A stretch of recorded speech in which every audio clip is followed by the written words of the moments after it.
Paul, What? what you listening to?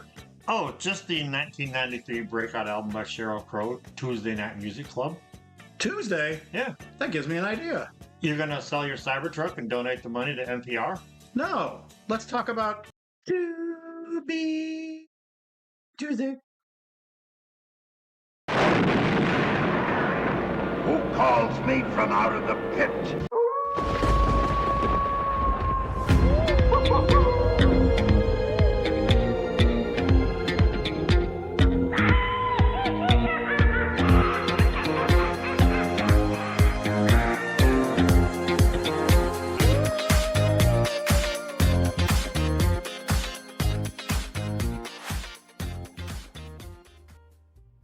So, Tubi Tuesday.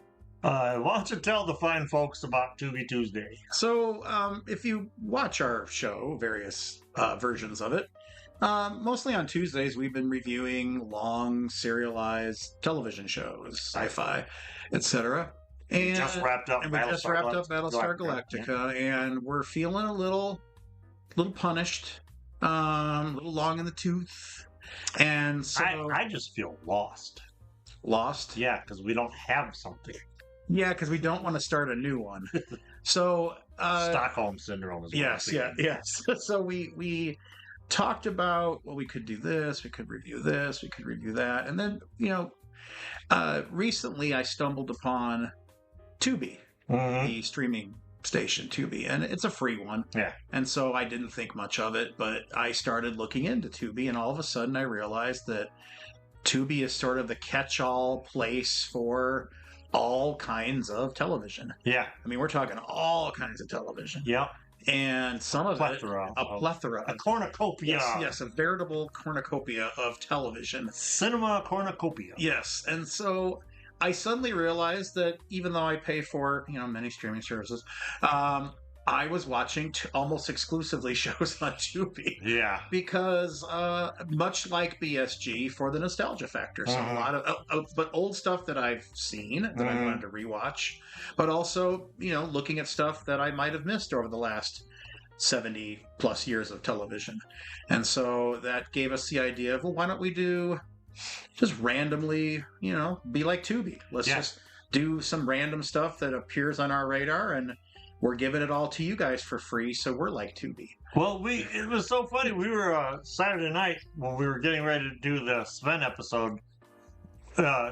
You, me, and Nick were sitting there talking about stuff, and poor Nick, he's just sitting there confused because we're like, we need to do something about this, and you kept bringing up Tubi, and then we both went, oh, Tubi Tuesday. Yes. And it was, that was pretty much it. Lightning strike went off, yes. Yeah, so Tubi Tuesday it is for now. Yeah, so this is what... So, speaking of Tubi Tuesdays, what you been watching on Tubi? Well, funnily enough, I watch a lot of TikTok, Mm-hmm. and my girlfriend came across this movie called The Radleys, and we watched the trailer. Boo Radleys from the 80s? or was it Boo Radley from To Kill a Mockingbird? That's correct, yes. Anyway, so we watched the trailer. It looks really cool. Couldn't find it anywhere. And goofing around, I found it on Tubi. It's also on Prime, but here's the thing. We pay for 11 different streaming services. Mm-hmm. I don't want to have to buy something that I'm already paying for, Correct. And so we started... Which on Prime, it can be free one day, then you come back the next day and it's $7.99 if you want it. Yeah. She'd never seen Casablanca. Oh, okay. And a couple of years ago, I think it was during COVID, a couple of years ago, I'm like, all right, fine, come over. I don't have it on DVD, but the hell with it. I'll rent it. It's on Prime. So we rented it. Then, of course, it's great. And like a month later, it's free on Prime. Mm-hmm. I'm like, you sons of bitches. Yeah. So I don't want to play that noise. I'll do a couple commercials. If it's a movie that I don't really like I'm not chomping at the bit to see. And so we found it on Tubi. It came out in 2024. Mm-hmm. It went nowhere. It disappeared as quickly as it came. It's basically the story about a family in England who are like out in the rural, like the suburbs. Okay. By the way, there's going to be spoilers. They're a family of vampires who are trying really hard not to be vampires. And they borrow from different vampire lore because the thing about vampires is, Bram Stoker was the de facto vampire writer, but there's so many different types of vampires. And they kind of pick and choose what they want. And it's a coming of age story that it was a young adult book from like 2010, and I'm watching it. We're watching this thing, and I'm like, for a young adult book, this thing is pretty deep into the parents because everybody has a storyline. The young boy is becoming a young man.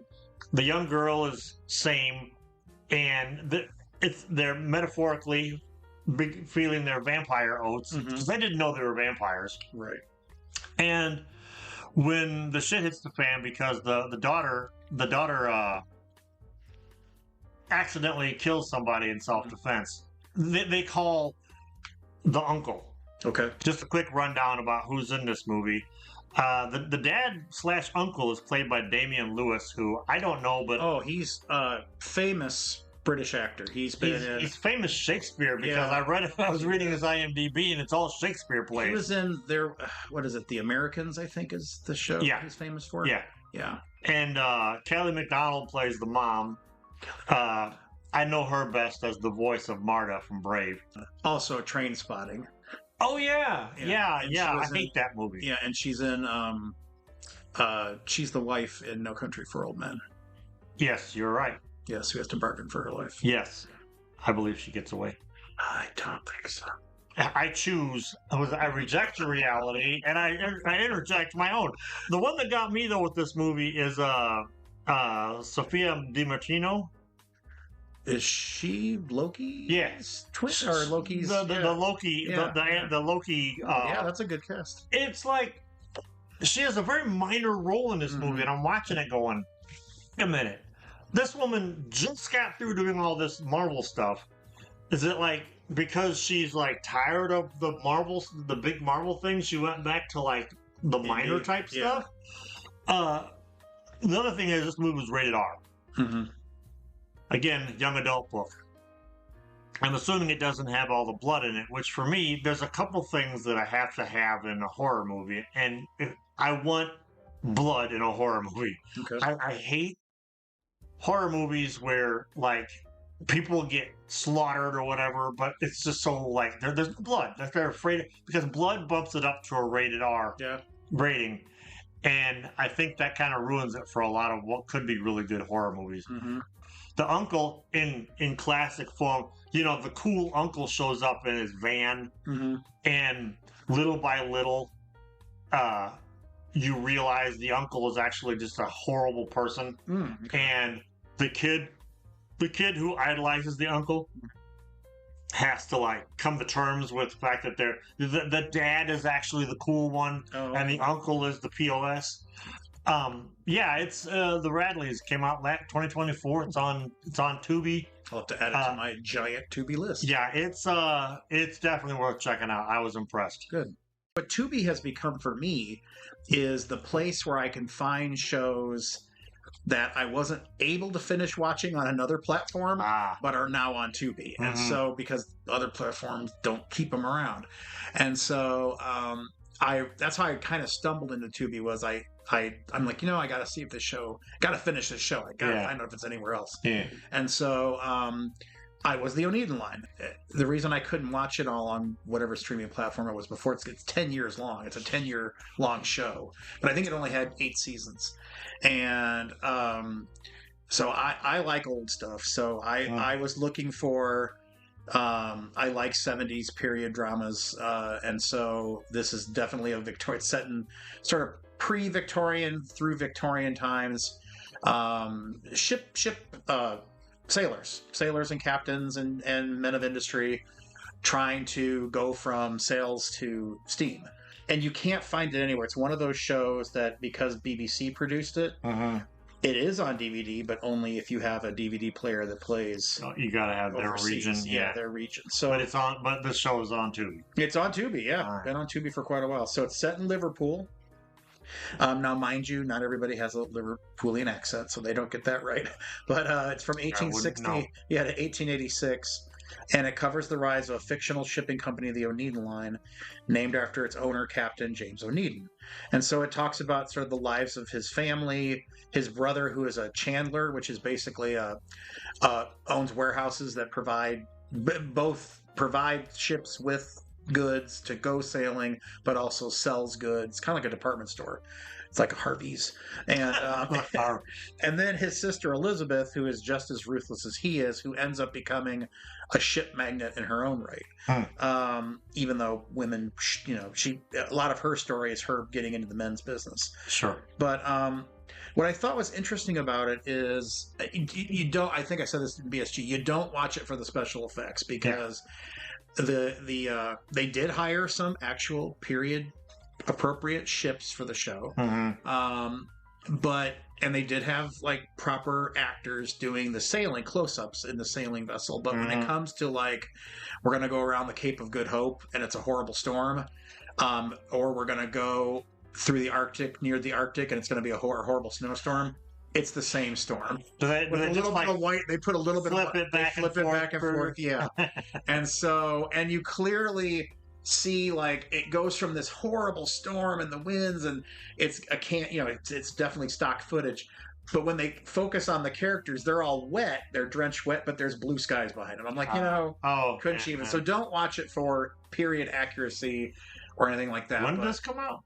It started in the 70s. There you go. Yeah, it was considered 71 to 80. Okay, yeah, because we grew up watching Doctor Who and Blake Seven. Yeah, so that doesn't bother me, right? So none of this bothers me. But and it was like for a long time one of the most popular shows in Britain. So it was kind of like a Sunday night. The whole family got together and watched the O'Needon Line. Eat their bangers and mash. Yeah, so bangers and mash. Yes. And apparently it's hugely popular in Romania. I have no idea why. But Romania. If any of our Romanian viewers are watching, let us know down in the comments. They would sneak in episodes of communist Romania. They watched it behind the Iron Curtain. It stars, you're not going to, I mean, there's nobody famous like for us, but Peter Gilmore plays the main character. His wife number one is Anne Stallybrass, who went on to do other period stuff. Jessica Benton is his sister, and then Howard Lang, who's my favorite character, plays he's first hired as a hand on one of O'Needon's ships, and he can't read. He's illiterate, and so it's sort of, you get his huge story arc of how he becomes a man of substance. And so what I liked about the show is it feeds my need for maritime. In addition to old man mystery shows, I have to watch my maritime shows. Yeah. And so it feeds that. But what I thought was interesting is, right now I'm also watching a lot of shows where corporate America is the bad guy. And all the bad guys As it should be. This was made at a time when they're celebrating. I mean, the show. Yeah. James O'Needon is the lead character. Yeah. But I'm watching it going, he's a total asshole. Yeah. He has no soul. Right. And so I'm like, but I wonder at the time that they do. I mean, they do. That's a major part of his arc is can he. While he becomes ruthless, he has to be ruthless because he starts out dirt poor. He's just a captain, and he has to scrimp and save and cheat and screw over people to get his ship line going. And he risks people's lives. He ends up people dying so he can get what he wants. But the question is, will he ever have a soul? Right. And is it worth all this in the end? So that's his arc. But I'm watching it going. I bet there's some people who just love him, who just in the 70s would have seen him as a strong businessman. You got to do what you got to do in business. But in the hindsight of 21st century clarity, Jesus, I mean, I kind of was rooting for him to fail. It's like the old movie serials where like an oil company is coming into the Amazon, and they have to clear out the savages. Correct. And the oil baron and the handsome young man and the daughter was the love.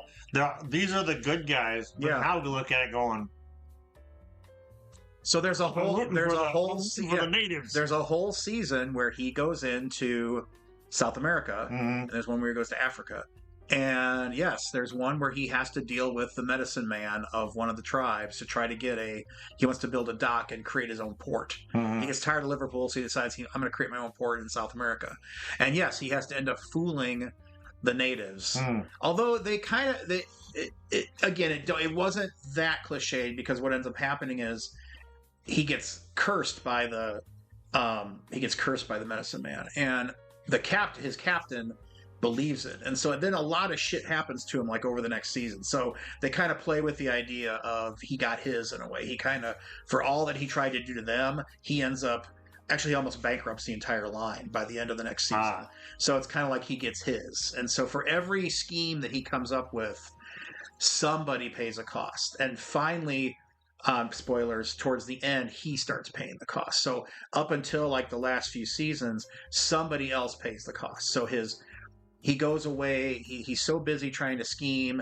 He leaves his wife at home when she's pregnant. She ends up dying in childbirth. His second wife, as was the style, his because the actress wanted out of the show, but I guess. And then he marries a second wife who was his nanny for his child that he raised. Oh, I was like, what, his nanny? Not his own nanny. Okay, he likes the nanny. The nanny he hired for his daughter, gotcha, who he doesn't care about because his wife's dead, so he doesn't really. She wasn't a boy, so he didn't care. And so there's a whole story about him wanting a boy and how the daughter's no good. And then, of course, she over the 10 years she grows up and gets her own storyline. Is it a natural curse, or is it just like it's just a coincidence? Notice and thinking. Correct. It's not right. He makes fun of the captain for believing in all of this stuff, but then the captain's like, I told you, but more like morality. You're getting yours because he's burned so many people that when he needs people, no one wants to be there for him. Is kind of what happens to him. And so so I like that aspect of it. I do enjoy he screws his poor brother over so badly. And big spoiler, his brother finally gets smart and becomes a better businessman than James. And he actually screws James over a bunch of times. And then he cuts deals with the sister because the sister creates a rival shipping company to James, so they become enemies, sort of, but then they work together sometimes. When they sort of develop a big bad in the series later, so each season has another bad businessman for them to deal with. But the young brother gets all of his shit together. He's completely successful, overshadows James. He gives a speech to James, to James, and raises his toast, says his toast to himself, and he's all happy. He's eating a piece of chicken, and he chokes to death on the chicken bone. And I'm just like, damn, that guy just couldn't catch a break. So just when he bests James, he dies. And so it's just got...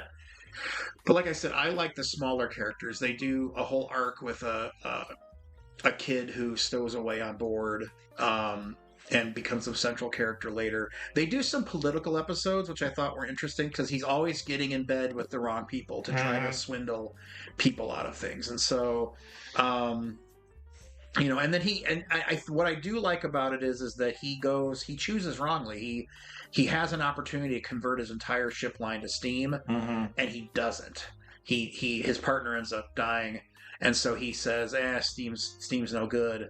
So he always stays in sail to the very end. And so by the end, it's just interesting. It's interesting that he isn't really, by the end, he has to settle for something smaller in life that might actually gain him a soul. So I kind of like that after watching all these shows where the bad guys always win, it was nice to see he kind of got served himself towards the end. Well, I'm a Tubi fan until they make me start paying for it. Right. Right. And if it's eventually going to happen. Yeah. They'll start getting like more modern stuff, like for instance the Radleys. They'll start getting more modern stuff. The older stuff will start fading into the background and then disappearing, and then next thing you know, it's like for $7.99, done. Yeah. Delete. So Mark, what are we gonna do with this series? What are we gonna do with Tubi Tuesdays?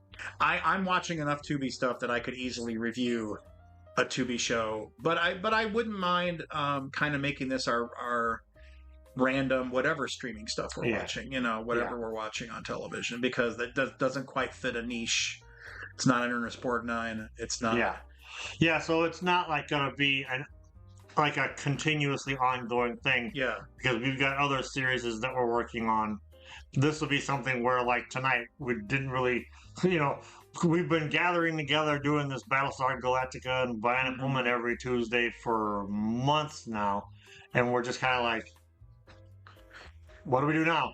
Yeah, and so rather than like review all 10 years of the O'Neill line, which I would not want to do. Yeah. Right. I this is nice because I could give a quick summary why I like it, get people to see if they want to watch it.